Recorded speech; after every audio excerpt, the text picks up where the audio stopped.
we now welcome Julien Ada. And Julien is Chief Executive of the French Organic Farming National Federation. And he attended the third, rather workshop number 3, as it's called, and dealt with the issue of consistency in the area of the implementation of policy at both national level and EU level, and the discrepancies at times that might be the case, and how we can perhaps address that in the future. Julien. Thank you. Your intervention is a good transition for me because I need to introduce my report in English before I switch to French. Because I want to propose you a little game. Maybe you can win a travel to France or something else. What is the key word of the title of our workshop, which is a consistent policy for organic food and farming on national and European level? What is the key word? Consistent. You all win the travel to France, so it's great. It is a key word for the workshop, so I'm going to explain that, switching to French.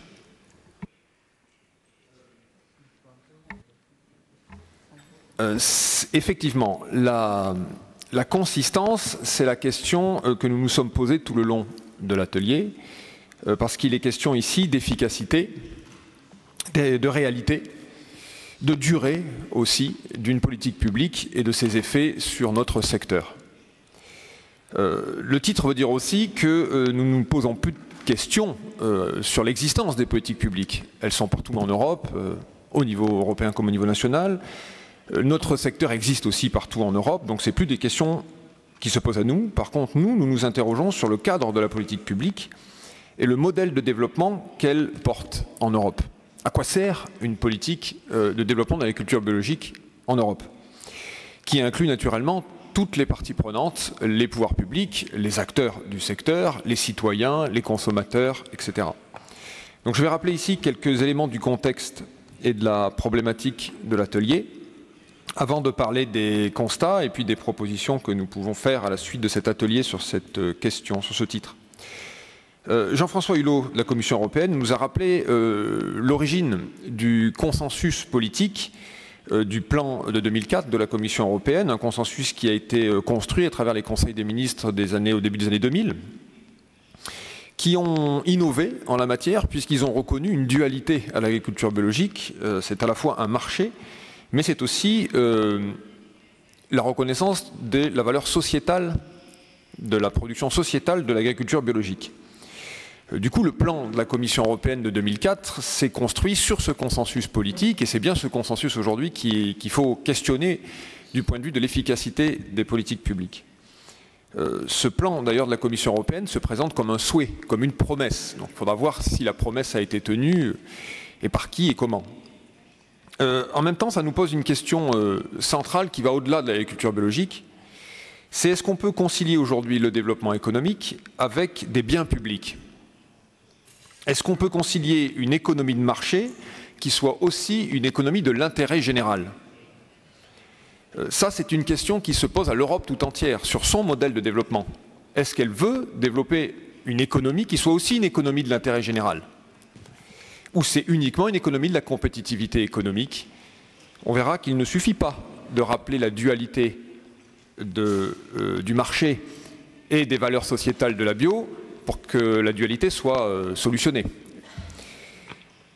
Justement, une façon de se rendre compte de cette réalité, c'est l'intervention par exemple du représentant du gouvernement écossais, Alistair Prior, qui nous a rappelé notamment que l'Écosse a repensé sa politique alimentaire, sa politique publique sur l'alimentation en 2007.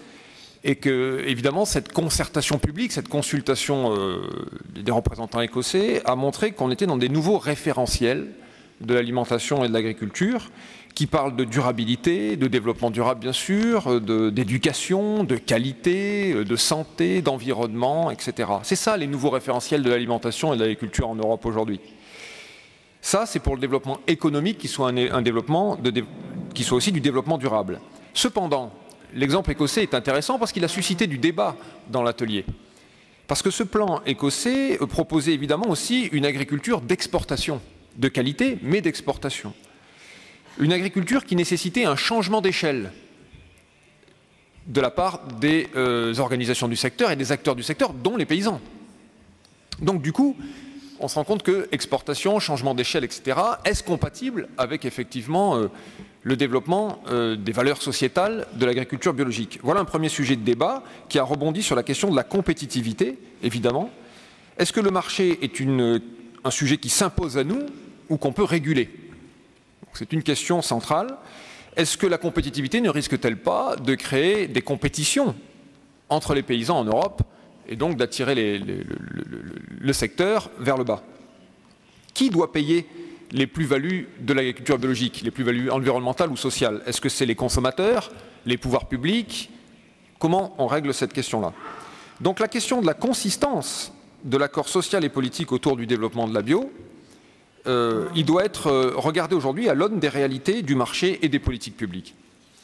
Alors quels sont nos constats, nos défis et nos propositions pour des politiques publiques consistantes?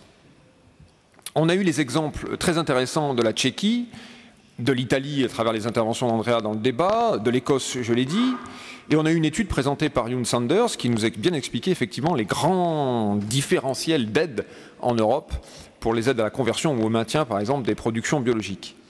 Un chiffre qui est important, 52% des paysans interrogés voient comme problème numéro 1, donc leur problème numéro 1 pour le développement du secteur bio, évidemment en Europe, c'est le caractère incertain des politiques publiques. C'est ça le problème. Avant même, mais pas loin, les OGM et d'autres questions, etc., avant même la question du marché, qui arrive à 35% par exemple. La première question, c'est que les politiques publiques sont incertaines. Donc ça, c'est un des caractères de l'inconsistance des politiques publiques. Jean-François Hulot disait justement comment en étant arrivé là, après 50 ans de politique agricole commune, 20 ans de réglementation européenne, on est toujours dans ce constat par les paysans bio que les politiques publiques sont incertaines. On ne sait pas où on va, il y a un manque de lisibilité, de projection dans l'avenir et dans le futur. Il me reste 3 minutes, ça va être un petit peu difficile. Bon.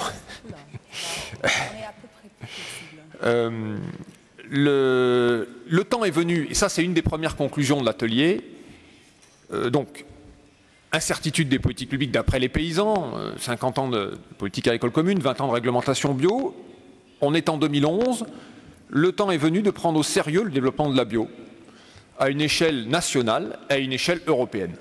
Donc il faut changer d'échelle, mais tout simplement prendre au sérieux ce secteur-là, mais le prendre vraiment au sérieux. Et c'est ça le début de la consistance d'une politique publique. C'est qu'on arrête l'effet d'annonce, on arrête aussi des logiques programmatiques qui sont intéressantes. On donne des chiffres, on donne des objectifs, mais tout ça c'est des programmes. On se pose vraiment la question maintenant d'un changement de système à l'intérieur de l'agriculture européenne. Donc les constats, pour aller rapidement, évidemment les constats ont été largement partagés de politiques publiques avec des objectifs flottants, sans réelle évaluation et des manques de données sur les financements réellement mobilisés par les États. L'absence de lien aussi entre les plans nationaux, les plans de développement de la bio nationaux, et les dispositifs agricoles généralistes, comme le plan de développement, enfin le deuxième pilier, la PAC en général, le plan de développement rural, ce manque de connexion vraiment entre les plans bio et les dispositifs agricoles. La difficulté d'usage des programmes européens aussi par les organisations du secteur, les organisations paysannes en particulier, pour des problèmes de cofinancement. Il existe des programmes européens, mais il faut trouver les cofinancements dans les États membres. Et c'est là où on a un manque de consistance, puisque certains pays ne cofinancent pas. Et donc les leviers ne sont pas activables. On a vu aussi comme constat, et ça c'est le constat clé, le constat majeur, c'est les ruptures des politiques de soutien direct à la conversion et au maintien de la production biologique. Il suffit, on a eu l'exemple d'une région allemande notamment, il suffit d'un arrêt dans les paiements pour que chutent les conversions. Donc on a quand même une connexion directe entre le développement des paiements et le développement des conversions. Quels sont les défis qui apparaissent et qui sont les défis évidemment 2014-2020 si on veut? C'est que les organisations du secteur se saisissent des leviers des programmes européens. Donc déjà que nous, organisations du secteur, on joue les programmes européens, on joue les programmes nationaux et qu'on se saisisse. Faut-il pour autant que ces programmes, effectivement, soient possibles, soient faisables et rentrent dans la culture politique nationale, qui est une bonne adéquation entre la culture politique nationale et le cadre européen? Je l'ai dit que les pouvoirs publics prennent au sérieux leurs politiques et leurs plans. Un point aussi qui est absolument clé dans les défis qu'on doit relever, et c'est déjà un élément de solution à la question de la dualité, peut-on développer le marché et continuer à avoir une valeur sociétale de l'agriculture biologique, c'est l'enjeu de la réglementation des pratiques bio. C'est la question clé. Si les réglementations est exigeante, nous aurons un respect, évidemment, des plus-values sociétales de l'agriculture biologique. Il faut aussi connecter les plans bio avec les plans généraux du développement agricole, du développement rural, etc. Il doit y avoir une meilleure connexion entre ces plans nationaux sur la bio et les plans de développement agricole plus généralement. Que le cadre européen soit réellement mis en adéquation avec les plans nationaux également. On constate aussi, et ça c'est un défi, l'absence de statistiques sur les financements publics des États membres, ça je l'ai déjà dit, qui devra être comblée. Alors pour finir et en conclusion, quelles sont les conclusions, donc les propositions qu'on peut faire? Là je vais un petit peu au-delà du rapport de l'atelier, mais c'était contenu dans l'atelier.